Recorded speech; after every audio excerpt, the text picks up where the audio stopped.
Every letter to get where it's going requires the address, obviously, but also a mysterious string of characters called a postcode. But if there's an address already, what's the point of the postcode exactly? Isn't this just like the address again? Kind of yes, but also no, because there's two answers to why this if also that. For the first, while every country has their own postcode particulars, to start simple, we're going to start with the States, who sticks with just simple digits, but does it a bit different by being the only one on Earth to call their code a zip code, along with the Philippines. But anyway, the usual way to describe how this 5-digit code works is by starting with the first digit to divide America into 10 zones, beginning with New England as 0 and, oh, New Jersey 2? Really, America? There's a non-contiguous exception before we've even counted to 1, so New England-ish, I guess? Oh, but also Puerto Rico? And the Virgin Islands, only 7% of the Earth's circumference away? Well, that's quite the group to group together. We'll call it Greater Atlantia, I guess. Moving on to number 1, this contains the Keystone Empire, plus Delaware. 2 spans the north-south, 3 covers the deep south, 4 stretches the old northwest, 5 reaches the highland, 6 centers the heartland, 7 connects the crossroads, 8 rises the mountain west, and 9 claims everything else. The west coast, of course, and Alaska and Hawaii as usual, but also don't forget American Samoa, Guam, and the CMNI, which make Greater Pacifica to mirror Atlantia. So these are the 10 regions told by the first digit of the zip code. Digit 2 divides again, as in the Highlands 5. 5-9 for Montana, 5-8 for Dakota, and 7 for South. Though with Minnesota,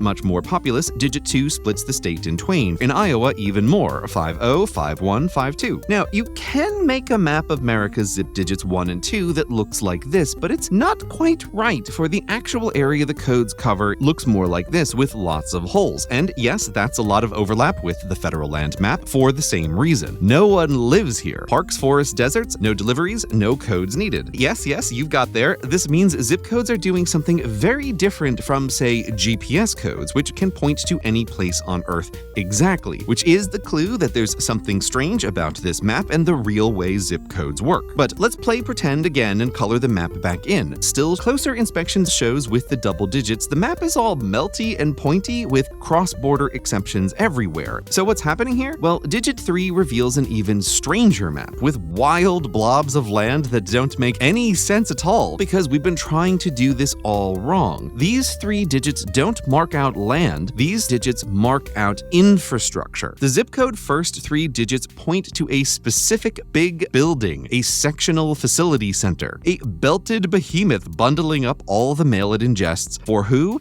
Not you, but to ship to all the post offices within its area of influence. So that's why this map is all melty, because the map isn't really real. Rather, there are sorting centers scattered strategically, each numbered, and each sorts the mail for the post offices it can reach efficiently. So if you live on the edge of your state, but near another state's sorting center, your zip code follows the sorting code, not the state line. So much simplified, here's what happens when you mail a letter. Digit the first sends it to a zone sorting center, which when it arrives is then sorted by digits the second and third to be sent to the sectional sorter, which when it arrives there is then again sorted by digits the fourth and the fifth to the local post office. And this is where Americans are vaguely aware they're supposed to include 4 more digits at the end of a zip code, but no one does, because America tried to bolt on the +4 code long after her citizens had already learned that the first 5 alone would get the job done, and so didn't bother, with only the most postal perfectionists +4ing their packages. But as a reward, they do get sorted and sent faster because the final code is for the final sort at the final post office onto final truck for the final delivery. And so the greater geographical oddities of the zip code are less odd because the zones aren't zones, they're the first step in sorting. A giant fork in the road. Greater Atlantia this way,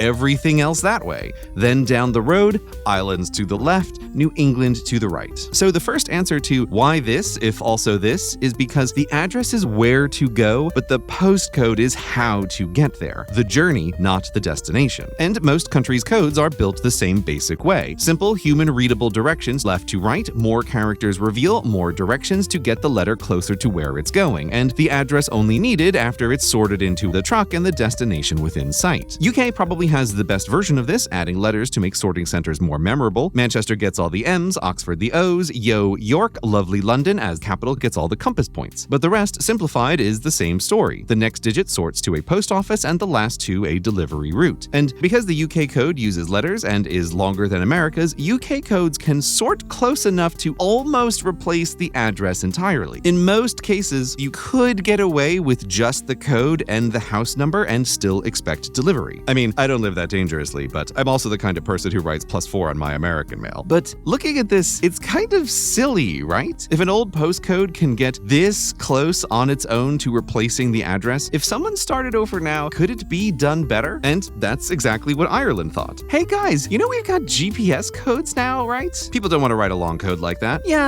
Yeah, but also the system was written for human sorters centuries ago. We've got giant sortatrons now. Who cares? We don't really need that. Wait, what are you doing? I think I'm gonna start over. How? I'm gonna go random, which she did, dividing up the country intentionally unmemorably. Cork, your codes start with T12, Limerick, V94, Waterford, X35. That's horrifying, but I guess America's first digit is basically meaningless as well. But Ireland didn't stop there and went random all the way down, running like mad past every single point in the whole country where mail might be delivered to slap 4 more characters at complete random on the door. And it matters not at all, because Ireland created the codes for the giant sortatrons, who can read them and compare them to the big list of all codes in the country, where the last 4, surprise, are a GPS code in disguise, which pinpoints the exact place the letter's supposed to land. And since the sortatrons also know where all the mail trucks go, it's easy peasy for the sorters to sort, while still being not too hard for the little humans to remember the little bitty codes to write on their pieces of paper to pass their notes back and forth. And the random postcodes has one more bonus. In other countries, when towns grow or ghost, buildings divide or combine, countries that try to keep their codes in order-ish have to move the codes around to maintain that order-ish. And the poor humans with houses that haven't changed having to remember now that their new code is just a little different. But not in Ireland, for there's no order to maintain at all. If your mailbox never moves, your code never changes. That's the method to the madness. So when Ireland asked herself, why this, if also this, she found a new answer. Make a postcode so precise it becomes the perfect address. So while everywhere else you have to write both the destination and the journey, in Ireland you can write both, probably still should write both, but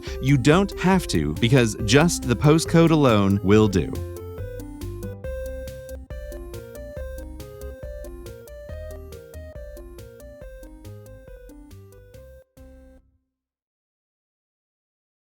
This all looks quite complicated. Did you guys consider ever using just one postcode for your country?